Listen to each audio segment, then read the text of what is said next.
हरिओम मित्रों, आप सभी का गणेश टीचिंग एकेडमी में स्वागत है। मैं गणेश यादव आप सभी के लिए youth competition time book series chapter wise लेकर आए हैं, जो आपके न्यू अपडेट पर आधारित है। इस बुक सीरीज में आपके 13,015 प्लस प्रीवियस ईयर्स प्रश्नों का संग्रह है, जो आपके लिए अति महत्वपूर्ण है। मित्रों, आज का टॉपिक का नाम है वर्ण एवं वर्णमाला भाग 2। चलिए अब हम क्लास को आरंभ करते हैं। प्रश्न संख्या 20, शब्दकोश की दृष्टि से शब्दों का सही क्रम किस विकल्प में है? ऑप्शन ए उत्कंठा, उत्क्षिप्त, उद्योग, उद्वेग। शब्दकोश की दृष्टि से शब्दों का सही क्रम उत्कंठा, उत्क्षिप्त, उद्योग, उद्वेग। प्रश्न संख्या 21, अर्थ व्यक्त करने वाली सबसे छोटी इकाई शब्द है।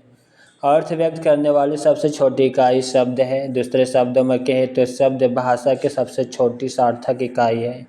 ध्वनि के लिखित चिन्ह को वर्ण कहते हैं। ध्वनि मौखिक एवं वर्ण लिखित भाषा की सबसे छोटी इकाई है। ध्वनि एवं वर्ण दोनों ही स्वतंत्र रूप में कोई अर्थ नहीं होता, पर व्यवस्थित ढंग से इनका संयोग से सार्थक शब्दों का निर्माण होता है। प्रश्न संख्या 22, अनुनासिक व्यंजन कौन से होते हैं? ऑप्शन डी वर्ग का पंचम अक्षर। वर्ग का पंचम अक्षर अनुनासिक व्यंजन होते हैं। प्रश्न संख्या 23, हिंदी की स्पर्श घोष महाप्राण होस्ट व्यंजन ध्वनि है भा। इनकी व्याख्या को देखते हैं। स्पर्श व्यंजन अल्प प्राण आघोष, महाप्राण आघोष, अल्प प्राण घोष, महाप्राण घोष, अल्प प्राण। चलिए देखते हैं। कंठ में पूरे का वर्ग आ जाएंगे और कंठ के अंतर्गत अंतोसिया और सा भी आता है। का अल्प प्राण आघोष, खा महाप्राण आघोष, अल्प प्राण घोष में गा आ जाएगा। महाप्राण घोष में घा, अल्प प्राण घोष में अल्प प्राण अंतोसिया, महाप्राण में सा हा, अल्प प्राण में अंतोसिया रा ला वा। तलवे में चा वर्ग रा और सा, मूर्धा में टा वर्ग ला और सा, दंत में ता वर्ग वा और हा, होष्ठ में पा वर्ग, अल्प प्राण आघोष में का चा टा ता पा, महाप्राण आघोष में खा छा ठा था फा, अल्प प्राण घोष में गा जा डा दा बा, महाप्राण घोष में घा झा ढा ढा भा, अल्प प्राण घोष में ना ना ना ना मा। नोट समस्त स्वर घोष व्यंजन होते हैं। प्रश्न संख्या 24, निम्नलिखित में से कौन सा स्वर संवृत है? ई स्वर संवृत है। मुख्य विवर के खोलने के आधार पर स्वर ध्वनियाँ 4 प्रकार के होते हैं। विवृत आ, अर्धविवृत आ ए ओ आ, संवृत ई उ ऊ, अर्धसंवृत ए ओ। प्रश्न संख्या 25, हिंदी की मूर्धन्य ध्वनियाँ है टा वर्ग। हिंदी की मूर्धन्य ध्वनि टा वर्ग है। हिंदी की निम्नलिखित ध्वनियाँ इस प्रकार है। कंठ ध्वनि का वर्ग, तलवे ध्वनि चा वर्ग, दंत्य ध्वनि ता वर्ग, होष्ठ ध्वनि पा वर्ग। प्रश्न संख्या 26, निम्नलिखित में से होष्ठ ध्वनि नहीं है। ऑप्शन ए नहीं है। भा पा मा होष्ठ ध्वनि है। चा होष्ठ ध्वनि नहीं है। चा तलवे ध्वनि है, जबकि पा वर्ग होष्ठी ध्वनि है। प्रश्न संख्या 27, मात्रा स्वर को क्या कहते हैं? समरूप ग्रेफेम। मात्रा स्वर को समरूप ग्रेफेम कहते हैं। हिंदी में कुल 11 स्वर जिनकी 10 मात्राएं हैं। प्रश्न संख्या 28, प्राचीन का विलोम शब्द है अर्वाचीन। इनकी व्याख्या को देखते हैं। प्राचीन का विलोम अर्वाचीन शब्द है। नया का पुराना विलोम होता है। उल्टा का विपरीत अर्थ में प्रयुक्त होने वाला शब्दों में विलोम या विपरीतार्थक शब्द कहते हैं। प्रश्न संख्या 29, छा ध्वनि का उच्चारण स्थान है तलवे।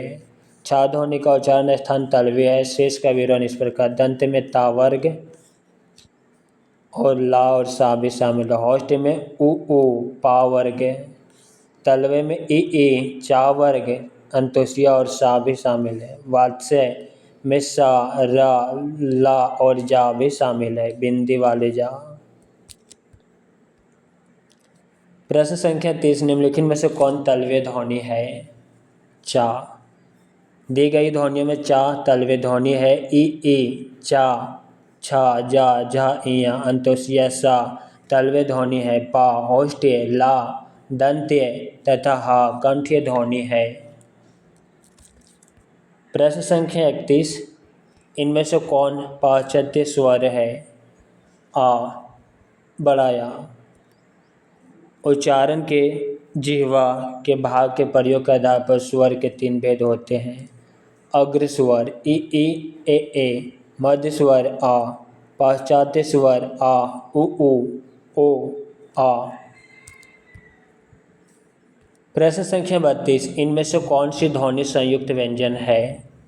क्या। दी गई ध्वनियों में क्या संयुक्त व्यंजन है? संयुक्त व्यंजन में 2 ऐसे व्यंजनों का मेल होता है जिसमें पहला व्यंजन स्वर रहित तथा दूसरा व्यंजन स्वर सहित हो। यहाँ क्या में का तथा अंतस्य का मेल हुआ है। का स्वर रहित तथा अंतस्य स्वर आ रहित सहित है। चा द्वित्व व्यंजन है, इसमें समान व्यंजन का मेल होता है। टा मूर्धन्य व्यंजन, जबकि ओ संयुक्त स्वर है जो आ और ओ के मेल से बना है। प्रश्न संख्या 33, इनमें से कौन सा युग्म आघोष ध्वनि है? पा और फा। प्रत्येक वर्ग का पहला और दूसरा व्यंजन सा आघोष व्यंजन है। प्रश्न में दिए गए विकल्प के अनुसार पा फा पा वर्ग के प्रथम और द्वितीय व्यंजन है, अतः आघोष है। प्रश्न संख्या 34, देवनागरी लिपि की पूर्ववर्ती लिपियों में एक नाम गलत है, इसका ऑप्शन त्रुटिपूर्ण है। चलिए इनकी व्याख्या को देखते हैं। खरोष्ठी लिपि देवनागरी लिपि की पूर्ववर्ती लिपियों में नहीं, जबकि ब्राह्मी से ही देवनागरी लिपि का विकास हुआ। ब्राह्मी लिपि, गुप्त लिपि, कुटिल लिपि। कुटिल लिपि का 2 खंड, देवनागरी और शारदा लिपि। प्रश्न संख्या 35, निम्नलिखित ध्वनियों में से सुमेलित है? सा उष्म है। सा उष्म सुमेलित है, अन्य विकल्प सुमेलित नहीं है। गा घोष, फा महाप्राण, ठा आघोष। प्रश्न संख्या 36, इनमें से उष्म व्यंजन नहीं है, ऑप्शन डी नहीं है। हा सा उष्म व्यंजन है। ला उष्म व्यंजन नहीं बल्कि अंतस्य व्यंजन है। अंतस्य व्यंजन 4 अंतस्य रा ला वा। प्रश्न संख्या 37, निम्नलिखित में से महाप्राण ध्वनियाँ है? ढा ढा ढा धा महाप्राण ध्वनियाँ है। जिन ध्वनियों के उच्चारण में दीर्घ प्राण वायु प्रयुक्त होता है उसे महाप्राण ध्वनियाँ कहते हैं। का गा चा जा पा बा अल्प प्राण ध्वनियाँ है। जिन ध्वनियों के उच्चारण में अल्प प्राण वायु प्रयुक्त होते हैं अल्प प्राण ध्वनियाँ कहलाती है। प्रश्न संख्या 38, निम्नलिखित में से एक कथन सही है? सभी स्वर साघोष होते हैं। सभी स्वर साघोष होते हैं, यह कथन सही है। जिन ध्वनियों के उच्चारण में श्वास के स्वर तंत्रियों में कंपन होता है उसे साघोष कहते हैं। साघोष व्यंजन वर्ण के तीसरे, चौथे, पांचवा वर्ण एवं अंतस व्यंजन तो से रा, ला, वा, हा इसके अंतर्गत आते हैं। अन्य कथन सही नहीं है। प्रश्न संख्या 39, वात्सल्य ध्वनियों का उच्चारण जिह्वा की नोक दंत पंक्तियों के ऊपरी भाग का स्पर्श करती है। वात्सल्य ध्वनियों में उच्चारण में जिह्वा की नोक दंत पंक्तियों का ऊपरी भाग का स्पर्श करती है। वात्सल्य व्यंजन ना, सा, ला, ला को कहते हैं। शेष विकल्प असंगत है। रे ध्वनि है मूर्धन्य। रे ध्वनि मूर्धन्य है। डा, ढा उच्छिप्त व्यंजन द्विगुण व्यंजन है तथा पार्श्विक व्यंजन ला है। संघर्षी व्यंजन को ऊष्म व्यंजन भी कहते हैं। सा, सा, सा, हा वर्ण इसके अंतर्गत आते हैं। प्रश्न संख्या 41, निम्नलिखित में से कौन सी ध्वनियाँ अयोगवाह है? ऑप्शन सी अयोगवाह ध्वनियाँ है। अनुस्वर और विस्वर की ध्वनियाँ अयोगवाह है। आ, का, खा कंठ ध्वनियाँ के अंतर्गत आते हैं। डा, ढा उच्छिप्त व्यंजन या गौण व्यंजन कहते हैं। जो हिंदी अपनी मूल ध्वनि है इन्हें द्विगुण व्यंजन भी कहते हैं। प्रश्न संख्या 42, अधिक प्रयत्न से उच्चारित होने वाला व्यंजन कहलाते हैं महाप्राण व्यंजन। अधिक प्रयत्न से उच्चारित होने वाले व्यंजन महाप्राण व्यंजन कहलाते हैं। कम प्राण वायु पर युक्त उच्चारित होने वाले व्यंजन अल्प प्राण कहलाते हैं। प्रश्न संख्या 43, कौन से वर्ग में होष्ठी वर्ण है? पा, बा, फा। पा, बा, फा वर्ग में होष्ठी वर्ण है। दोनों होठों की सहायता से उच्चारित होने के कारण पा वर्ग के वर्ण होष्ठी कहलाते हैं। इसके अंतर्गत पा, फा, बा, भा, मा वर्ण आते हैं। प्रश्न संख्या 44, कौन से वर्ग में सभी वर्ण अल्पविराम व्यंजन है? ऑप्शन बी का, चा, टा, ता। दिए गए विकल्पों में का, चा, टा, ता वर्ण अल्पविराम व्यंजन है। जिन व्यंजन के उच्चारण में कम प्राण या वायु प्रयुक्त होती है उन्हें अल्पप्राण व्यंजन कहते हैं। प्रत्येक वर्ग का पहला, तीसरा, पांचवा वर्ण अल्पविराम व्यंजन है तथा अंतस्य व्यंजन में अंत्योदय रा, ला, वा अल्पप्राण ही है। प्रश्न संख्या 45, तालव्य वर्णों का वर्ग कौन सा है? ऑप्शन बी सा, चा, ई। तालव्य वर्ण का वर्ग सा, चा, ई है। अन्य वर्णों का विवरण असंगत है। तालव्य में ई, चा, छा, जा, झा, इया, अंत्योदय सा शामिल है। प्रश्न संख्या 46, महाप्राण व्यंजन होते हैं प्रत्येक वर्ग का दूसरा और चौथा। प्रत्येक वर्ग का दूसरा और चौथा वर्ण महाप्राण व्यंजन होता है। भाषा विज्ञान में महाप्राण व्यंजन वह व्यंजन होते हैं जिन्हें मुख से वायु प्रवाह के साथ बोला जाता है, जैसे खा, घा, झा और फा। अल्पप्राण वह व्यंजन होते हैं जिन्हें बहुत कम वायु प्रवाह से बोला जाता है, जैसे का, गा, जा और पा। प्रश्न संख्या 47, री स्वर की मात्रा का प्रयोग कौन से शब्द में है? मातृभूमि में।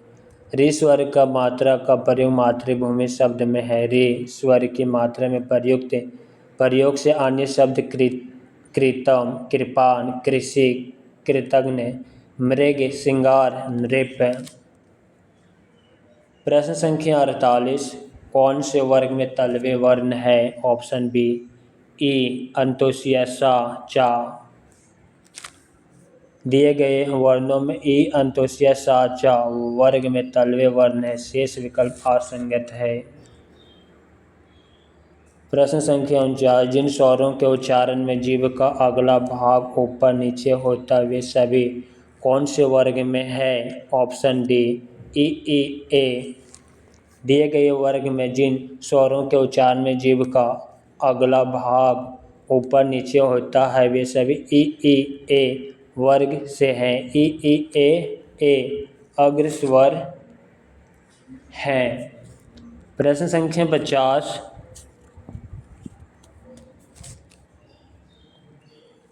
कंठ ध्वनियों में कौन सा वर्ग है? ऑप्शन बी का गा हा। दिए गए विकल्प में कंठ ध्वनियों का गा हा वर्ग में है। कंठ ध्वनियों से तात्पर्य गले से है। का वर्ग का उच्चारण गले से होता है, इसलिए इसे कंठ ध्वनियाँ कहा जाता है। शेष विकल्प असंगत है। प्रश्न संख्या 51, निम्न में से कौन सा अंतस्य व्यंजन है? Option D अंतुष्या।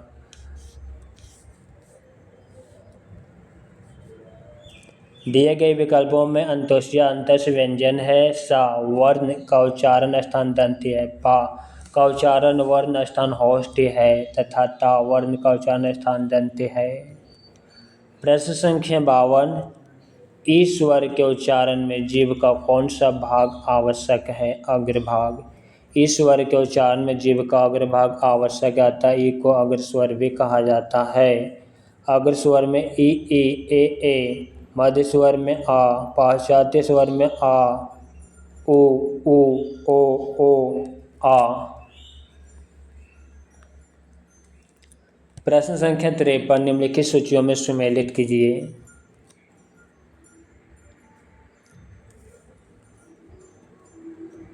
चा,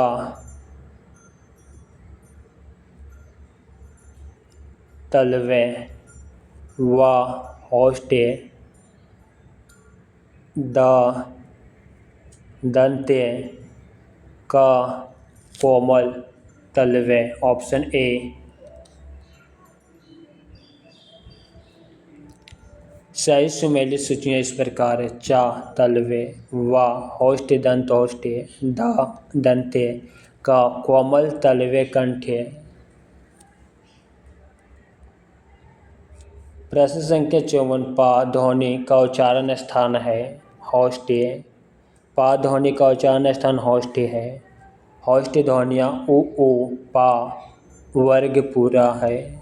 मूर्धन्य ध्वनियों में री, टा वर्ग, रा और सा। तलवे ध्वनियों में ई, चा वर्ग, अंतोसिया और सा। दंत्य ध्वनियों में ता वर्ग, ला और सा भी शामिल है। प्रश्न संख्या 55, उच्चारण स्थान के आधार पर ना व्यंजन है तलवे। उच्चारण के दृष्टि से ना व्यंजन है तलवे। तलवे में चा वर्ग, कंठ में का वर्ग, मूर्धन्य में टा वर्ग, होष्ठ्य में पा वर्ग शामिल है। प्रश्न संख्या 56, हिंदी में अनुस्वर किस ध्वनि का सूचक नहीं है? ऑप्शन डी नहीं है। ना, ना ये है। हिंदी में पंचम अक्षर ना मा के स्थान पर अनुस्वर का प्रयोग होता है, जबकि अंत्योष्य तथा वह अर्धस्वर है, अतः या अंत्योष्य अनुस्वर का सूचक नहीं है। प्रश्न संख्या 57, डा बिंदी वाले डा और ढा ध्वनियों के विषय में कौन सा कथन शुद्ध है? ऑप्शन बी, ये मूर्धन्य तक्षिप्त ध्वनियाँ है। बिंदी वाले डा और ढा ध्वनियों के विषय में शुद्ध कथन ये मूर्धन्य और क्षिप्त ध्वनियाँ है। शेष तीनों कथन त्रुटिपूर्ण है। प्रश्न संख्या 58, जिन ध्वनियों का संयोग से शब्दों का निर्माण होता है उन्हें कहते हैं स्वनिम। जिन ध्वनियों से संयोग से शब्दों का निर्माण होता है उन्हें स्वनिम कहते हैं, जबकि ध्वनि भाषा की सबसे छोटी इकाई है। प्रश्न संख्या 59, उच्चारण के दृष्टि से सा व्यंजन किस प्रकार के हैं? ऑप्शन सी, उसमें। उच्चारण की दृष्टि से सा व्यंजन ऊष्म व्यंजन है, जबकि अंत्योदय र, ला, वा अंतस्य व्यंजन है तथा चा, छा, जा, झा, या तालव्य व्यंजन है।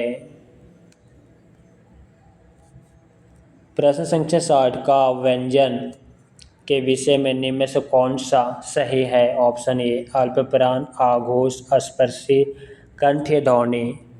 का व्यंजन के विषय में अल्पप्राण, आघोष, स्पर्शी, कंठीय ध्वनि है सही जवाब, जबकि अन्य सभी त्रुटिपूर्ण है। प्रश्न संख्या 61 निम्न में से कौन सी ध्वनि साघोष ध्वनि है? हा साघोष ध्वनि है। घोष नाद की दृष्टि से जिन व्यंजनों वर्णों के उच्चारण में स्वर तंत्रियाँ झांकृत होता है वे साघोष या घोष ध्वनियाँ कहलाती है। घोष वर्ण प्रत्येक वर्ग का तीसरा, चौथा और पांचवा वर्ण सारे स्वर अंत्योदय र, ला, वा और हा भी शामिल है। प्रश्न संख्या 62 हिंदी कोश में सर्वप्रथम कौन सा शब्द आएगा? अंकन। हिंदी कोश में दिए गए शब्दों के क्रम इस प्रकार होगा: अंकन, अकना, अकंठ, अर्क। प्रश्न संख्या 63 प्रारंभ शब्द प्रा वर्ग का स्वरूप है। पा जोड़ रा, पा में रेफ लगा हुआ है। प्रारंभ शब्द में प्रा वर्ण का स्वरूप पा में रेफ प्लस रा है। प्रा में पा आधा वर्ण, रा पूर्ण वर्ण है। जिन वर्णों का उच्चारण पहले होता है वे अर्धवर्ण होता है और बाद में पूर्ण रूप होते हैं। प्रश्न संख्या 64 वर्णों में संधि हो जाने से नई ध्वनियाँ बनती है। वर्णों में संधि हो जाने से नई ध्वनियाँ बनती है। सार्थक शब्द के सुव्यवस्थित क्रम को वाक्य कहते हैं। प्रश्न संख्या 65 स्वर का प्रकार नहीं होता है। ऑप्शन डी नहीं है। दीर्घ, हर्ष, प्लुप्त स्वर के प्रकार हैं। स्पर्श स्वर का प्रकार नहीं, इन्हें काद्यो, मावासना, स्पर्ना, स्पर्शा कहा गया है, जबकि यह व्यंजन के अंतर्गत आते हैं। दीर्घ, प्लुप्त, हर्ष ये तीनों स्वर के प्रकार हैं। इसके विवरण इस प्रकार है। हर्ष स्वर आ, ई, री, आ, छोटा ई, छोटा ऊ और री। दीर्घ स्वर में बड़ा या, बड़ा ई, बड़ा ऊ, छोटा ए, बड़ा ए, छोटा ओ, बड़ा ओ। प्लुप्त स्वर में ओम शामिल है। प्रश्न संख्या 66 अनुस्वर वास्तव में नासिकीय व्यंजन का प्रतिनिधि है। ऑप्शन ए पंचम वर्ग है।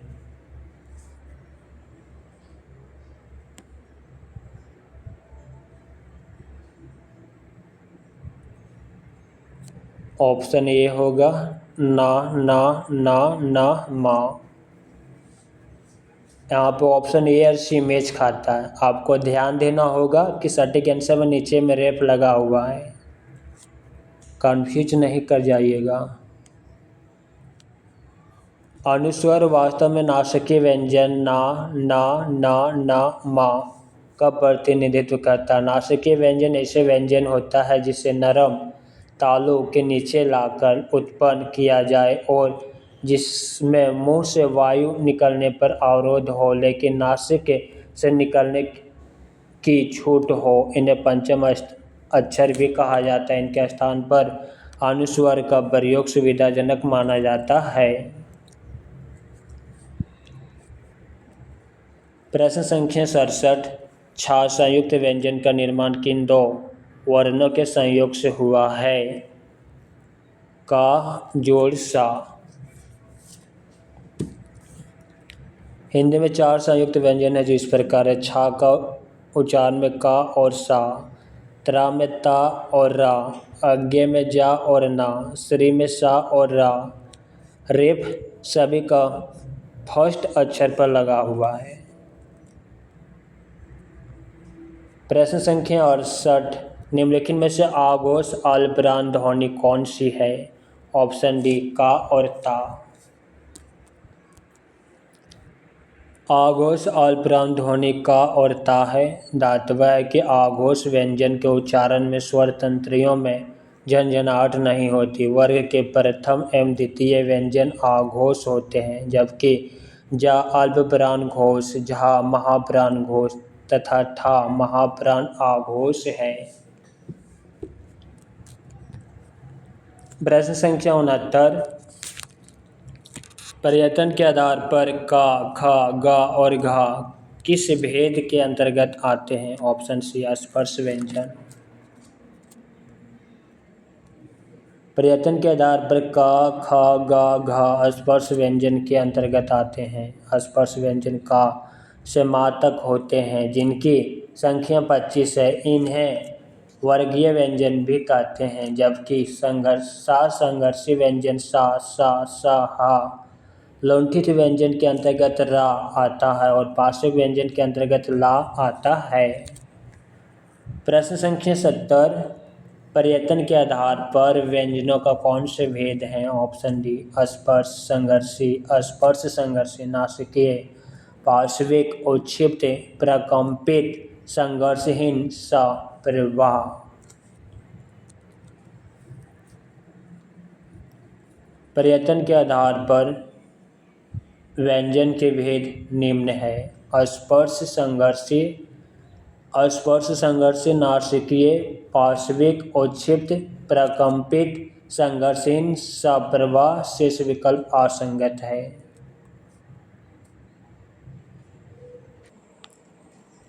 मित्रों, वर्ण एवं वर्णमाला से संबंधित जितने भी महत्वपूर्ण प्रश्न थे वह समाप्त हो चुका है। नेक्स्ट क्लास में एक नए टॉपिक के साथ मिलते हैं। आज की क्लास यहीं पे समाप्त करते हैं। हरि ओम।